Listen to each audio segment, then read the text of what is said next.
This program is brought to you by Link TV for educational and non-commercial use only.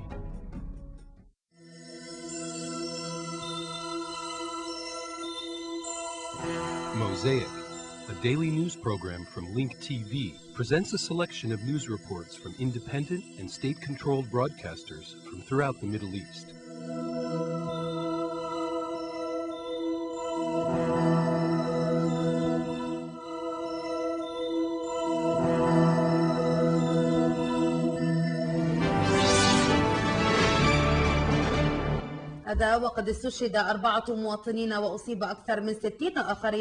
The Israeli occupation forces carried out an incursion in the heart of Ramallah, murdering 4 Palestinians and injuring more than 30 others. An Israeli force consisting of more than 15 military vehicles rolled into the Menorah Square in Ramallah to rescue an Israeli undercover unit that was disguised in Arabic uniform. The undercover unit was deployed to capture Mohammed al-Shobaki, the head of the military wing for the Islamic Jihad in the city of Kalkilia. The names of the martyrs are Jafar Khalid Hussein, a student, Milad Atala Abu al-Arias, Aiser al-Qassam, Ghalib Rabah. Today's episodes of killings and destruction in the city of Ramallah brought back memories of the year 2003. Armed with military vehicles, the Israeli occupation forces carried out an incursion in the city of Ramallah during afternoon hours. They surrounded a residential building, claiming that they were arresting a number of wanted Palestinians. 4 Palestinians were killed and more than 30 others were injured in the raid. Most of the victims sustained moderate injuries. 2 victims sustained serious injuries due to the gunshot wound to the abdomen. Milad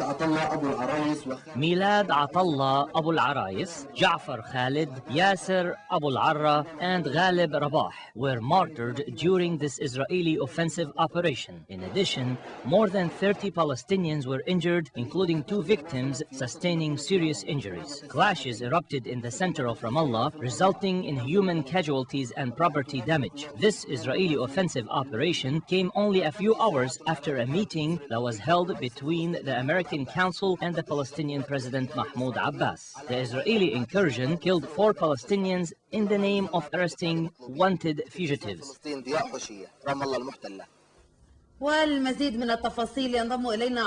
For more details, we are joined via phone by Dr. Wael Hamouda, the director of the Al-Riaya Arabic Hospital in the city of Ramallah. What is the latest figure on the number of victims brought to the Al-Riaya Hospital?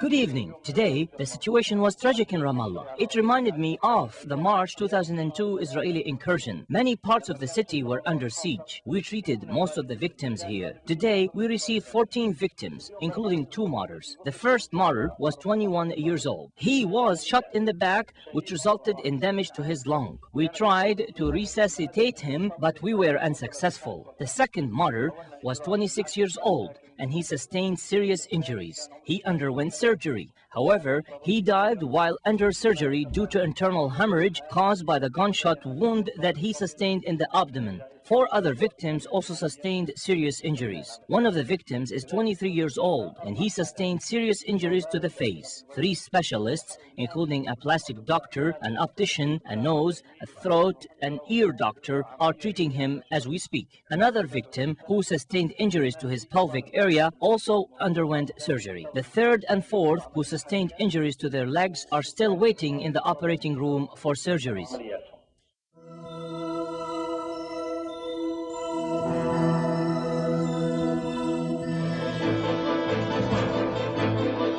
In our top story, 3 Palestinians were killed and several dozen injured in fierce gunfights between IDF troops and gunmen in Ramallah today. The clashes erupted when soldiers from the Duvduvan undercover unit entered the West Bank town to arrest militants. Their car was torched and shooting broke out in the city's central Menorah Square. According to the army, the unit was confronted by a large mob which hurled stones, petrol bombs, and building blocks at the IDF soldiers. 5 Palestinians were arrested in the operation, including Mohammed Shubeki, a top operative from the Islamic Jihad. In just over an hour's time, Prime Minister Ehud Olmert will address a joint session of the U.S. Congress. In talks with President George W. Bush, Olmert assured the American leader that he intends to pursue efforts to restart the peace process with Palestinian Chairman Mahmoud Abbas. However, if that fails, he will move forward with his convergence plan. Yochanan Al-Ram has more on the Washington summit. The White House summit was the first U.S.-Israeli meeting since Ehud Olmert became prime minister. Olmert said he was very, very pleased with both the atmosphere and the content of his discussions with U.S. officials. In one-on-one talks with Bush, Olmert said he would give the Hamas-led government till the end of the year to come to the negotiating table, and he was willing to work with Palestinian Authority Chairman Mahmoud Abbas in an attempt to get the Roadmap Peace Initiative back on track. If that fails, then Olmert said he would proceed with his West Bank convergence plan. Bush agreed that Hamas was an obstacle to peace and said no country can be expected to make peace with those who deny its right to exist. He gave a tentative endorsement to Olmert's convergence idea, but added that a negotiated settlement would be better.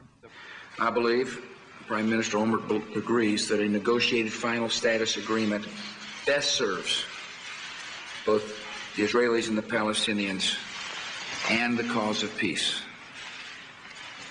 Palestinian Authority President Abbas favors and speaks out for peace and negotiations. Yet the Hamas-led Palestinian government does not. I intend to exhaust every possibility to promote peace with the Palestinians, according to the roadmap. And I extend my hand in peace to Mahmoud Abbas, the elected president of the Palestinian Authority.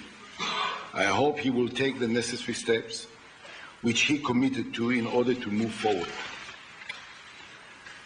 Unfortunately, the rise of Hamas, a terrorist organization which refuses to recognize Israel's right to exist and regards terrorism as a legitimate tool, severely undermines the possibility of promoting a genuine peace process. Both leaders agreed that the international community must not allow Iran to obtain nuclear weapons. Bush said he was committed to a diplomatic solution to the standoff, but he added that if Israel were attacked, the United States would come to Israel's aid. Yochanan El-Rom for IBA News. While Prime Minister Olmert was meeting with President Bush, a group of right-wing protesters staged a demonstration opposite the U.S. consulate in Jerusalem. The group was protesting against any plans that would call for further unilateral withdrawals in the territories.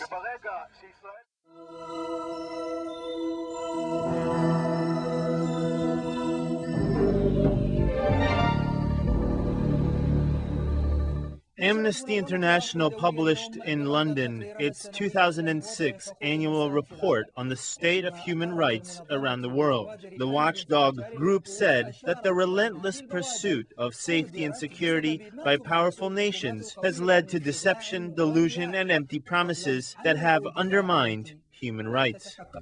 According to Amnesty International's 2006 annual report, the year 2005 was full of contradictions and hypocrisy regarding human rights around the world. Amnesty International condemned a number of powerful governments for focusing on narrowly defined interests through deception, arrogance, and empty promises. The organization cited a number of violations regarding human rights around the world. It criticized Israel for downplaying the Palestinian current crisis.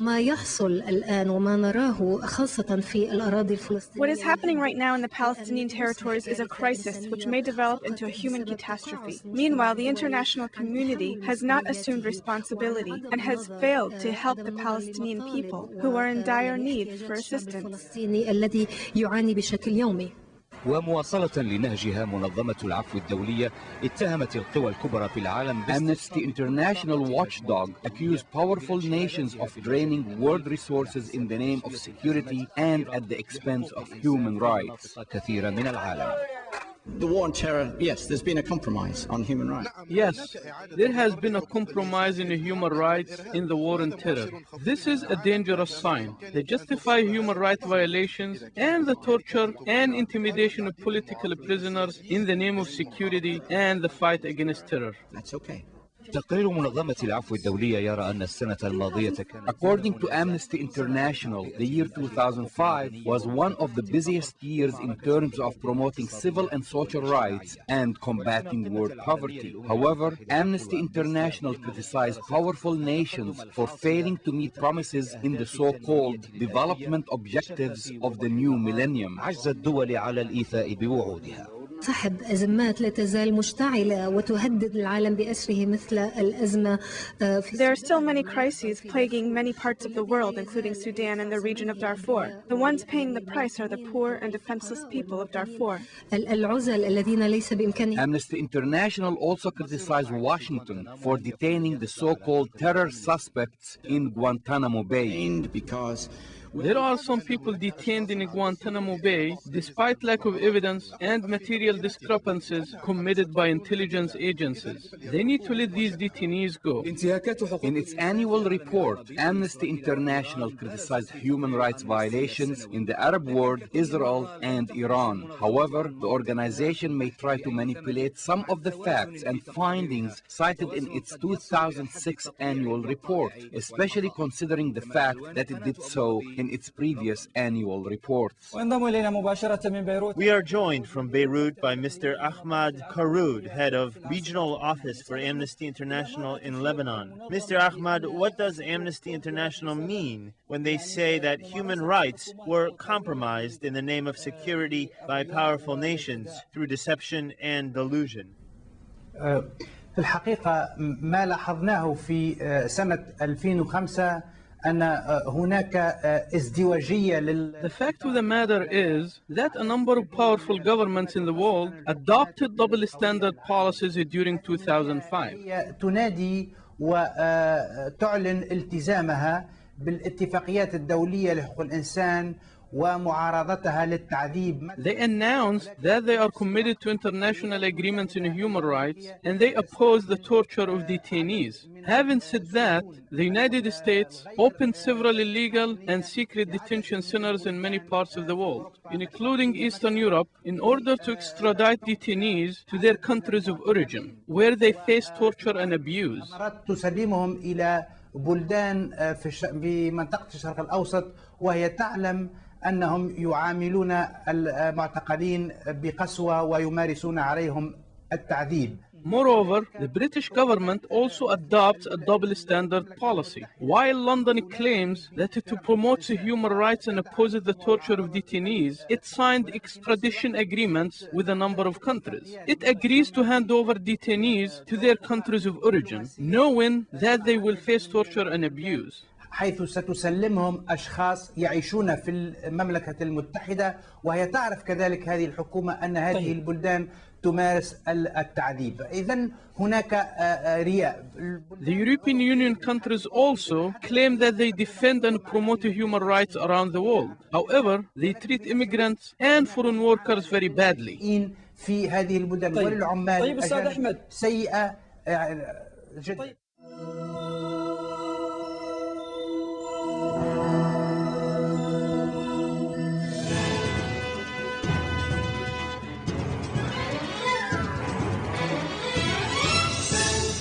منظمة العفو الدولية تدين الولايات المتحدة على خلفية الممارسات. Amnesty International condemned the practices of the U.S. in its secret detention centers around the world and the torture of prisoners in Iraq, Afghanistan, and Guantanamo.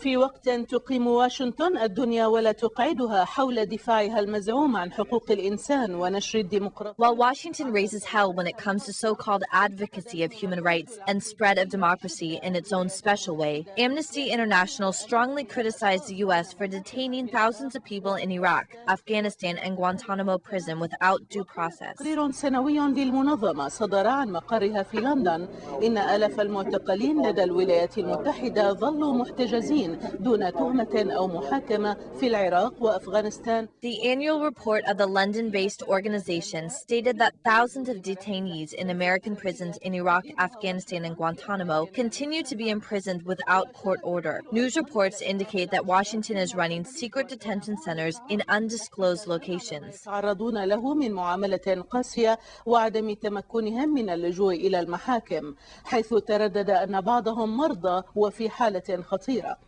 ولفت إلى استمرار. The report also pointed out that dozens of Guantanamo detainees have gone on hunger strikes to protest the harsh treatments and being denied the right to a trial. Some of the prisoners are ill and some are even in critical condition. Some detainees die while in custody, others are tortured and mistreated by the American forces in Iraq, Afghanistan, and Guantanamo. There is evidence that the U.S. government has approved the use of interrogation techniques that are equivalent to torture and mistreatment, and that Washington failed to try some of the very senior officials, some that could be charged of committing war crimes and even crimes against humanity. The report indicated that low-ranking soldiers were tried for mistreating the detainees and often received light sentences. The report also pointed out some news reports about the brutality of American police and the use of excessive force inside the U.S. The report pointed out that the police have killed 61 people using Taser guns. داخل الولايات المتحدة. وأشار التقرير إلى وفاة 61 شخصا بعد أن تعرضوا للصعق بمسدسات الشرطة الصاعقة.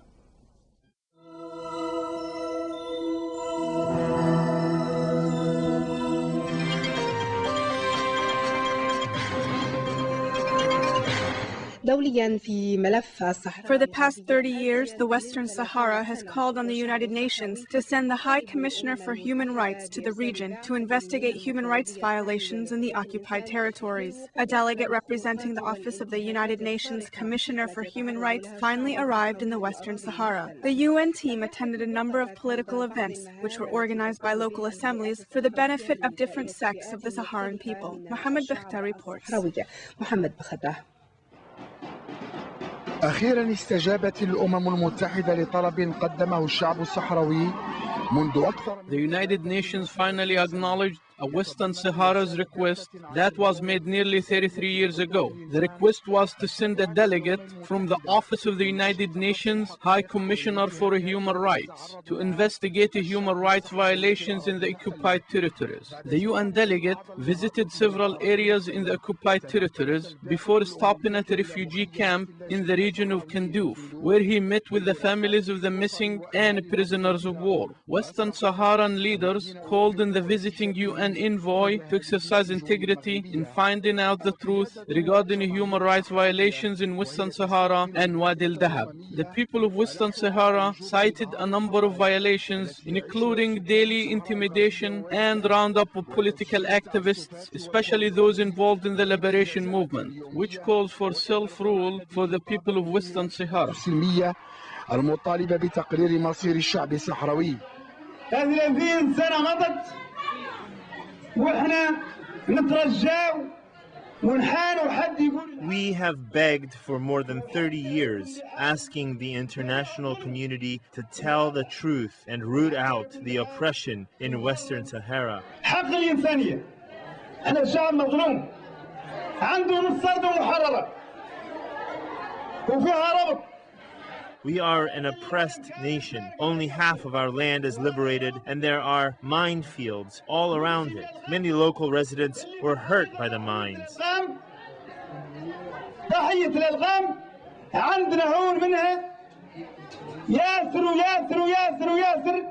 واللافت للانتباه أن مهمة البعثة. The UN delegate will investigate human rights violations, gather evidence, and make recommendations to the High Commissioner for Human Rights. Then, the UN will take part in human rights efforts by mediating both sides of the conflict.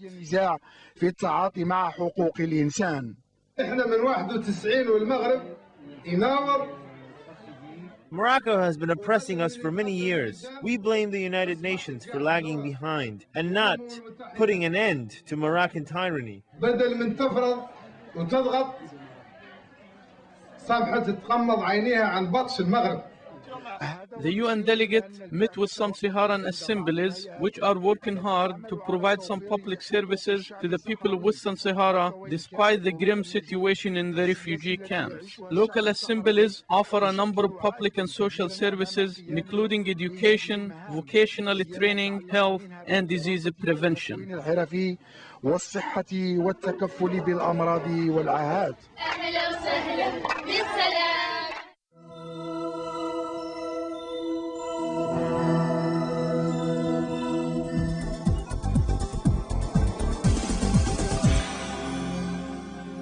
On the Iranian nuclear file, the London meeting continues regarding the nuclear case due to divisions among the 6 nations that are participating. They are Russia, China, the United States, and the European Troika. The British Foreign Secretary announced that it is a key meeting, but it is not the final meeting. Meanwhile, the Iranian President Mahmoud Ahmadinejad warned that Tehran will respond with force to any aggression or harm taken against the Iranian people.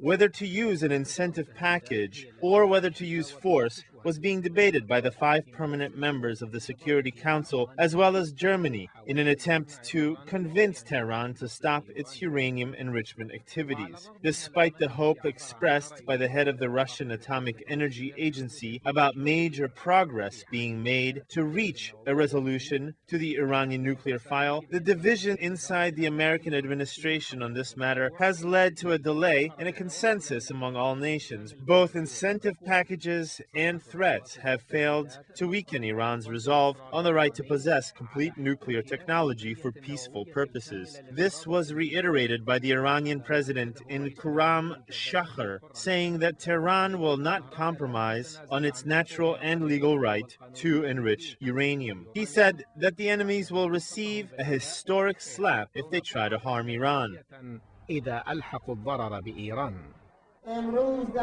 The enemies are plotting to deprive us of obtaining our legal rights. If they harm the Iranian people, they will receive a historic slap that they will never forget.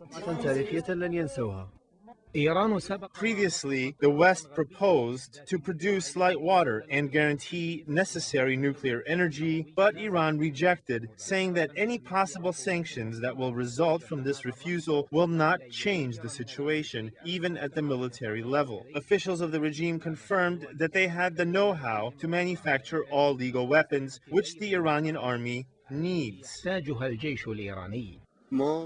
We have the ability to produce all conventional weapons. We are not thinking about producing weapons of mass destruction. We were involved in a war for 8 years amidst international military sanctions, but this did not prevent us from remaining steadfast and achieving victory. Everyone agrees that using diplomacy to resolve the Iranian nuclear file is the best option. Tehran considers implementing the Nuclear Non-Proliferation Treaty and the decisions of the International Atomic Energy Agency as the ideal path towards reaching a resolution. However, denying certain countries their legal rights will surely lead to the loss of credibility of international organizations and treaties.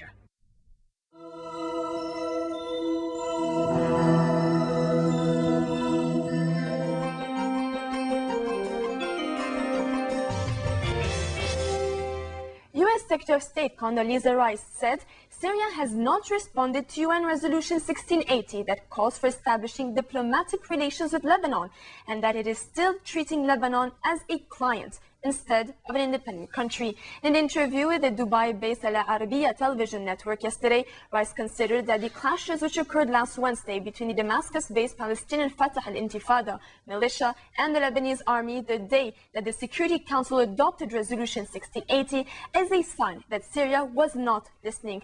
With regards to disarming armed groups, notably Hezbollah, Rice said the issue is being pursued in the national reconciliation talks in Beirut between the country's top leaders, who will undertake their obligations, but they are passing through a transitional period, and Washington understands that.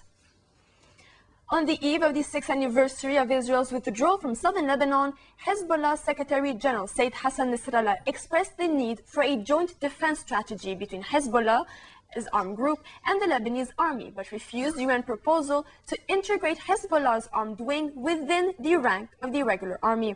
Nasrallah said the resistance is a point of strength for Lebanon in the absence of a powerful regular Lebanese army and in the face of the mighty Israeli military forces, which he said could otherwise threaten Lebanon at will.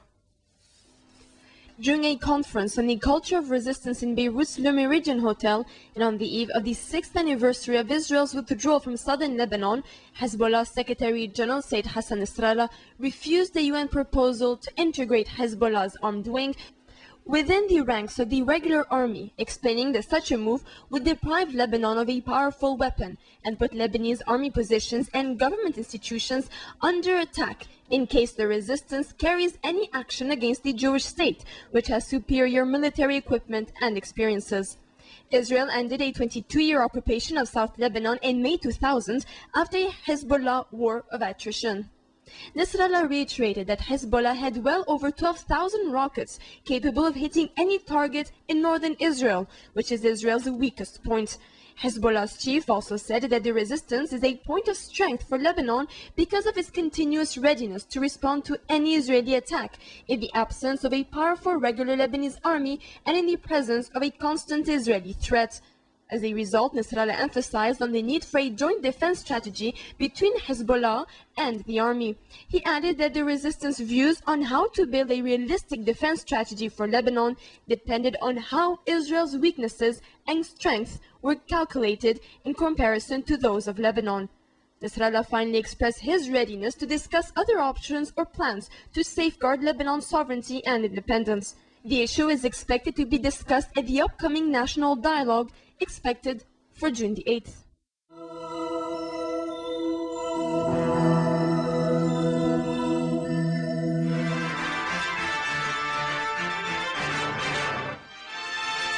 The state government of northern Darfur in Sudan has established a new television network station. Local officials believe this is a step in the right direction, especially since the press plays an important role in the social and cultural development of the region. The new Darfur television and broadcasting network is living proof of this. The press has an obvious effect on the social development process in our society. The new Darfur television network station could not have come at a better time, since the state is currently engaged in a ceasefire agreement. Local residents will now enjoy a variety of educational and cultural programs and shows. Many of the shows and programs promote peace and harmony among the people of Darfur, appealing to them to stop the bloodshed and violence that has torn the region for decades. Officials at the new Darfur television station confirmed that a lack of trained technicians and a shortage of production and broadcasting equipment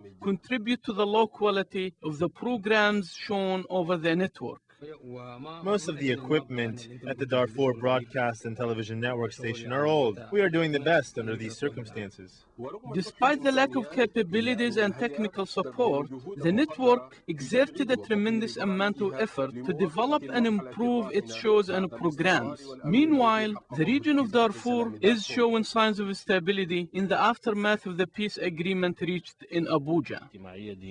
The network airs cultural, religious, and social programs. Broadcasting time averages between 2 hours and sometimes an hour and a half. However, there is a lot of work left to do in order to carry on to the next stage, God willing. التوسع الأفقي المتمثل في زيادة الرقعة الجغرافية لتغطية The new television station is exerting effort to expand coverage areas to include all towns, regions, and municipalities of the state. In the meantime, broadcast areas are limited due to the lack of new production and broadcasting systems. على جميع مناطق الولاية. نعمل بمحطة قوة 250 واط. Our television station works on a power capacity of 250 watts, which is not enough for the entire state. We are working to increase the power capacity to 1 kilowatt, which will enable the network to broadcast to the municipality of Al Fasher and other surrounding areas. من محلية الفاشر والمحليات المجاورة له. والمطلوب في ظل هذه المعطيات. What is needed is advanced broadcasting and production systems and trained technicians, as well as more cultural and social programs that promote peace and harmony among the people of Darfur. مصطفى البشاري، تلفزيون السودان، ولاية شمال دارفور، الفاشر.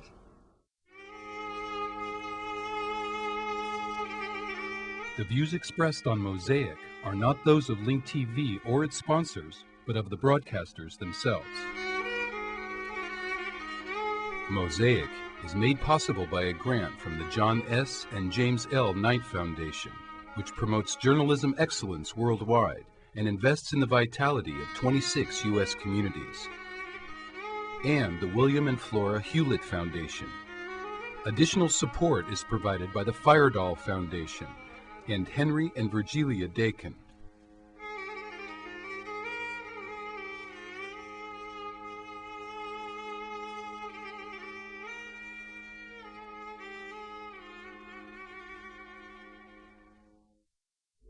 This program was brought to you by Link TV for educational and non-commercial use only. Link TV is the only U.S. television network devoted to global and national news, with uncompromising documentaries and diverse cultural programs which connect you to the world.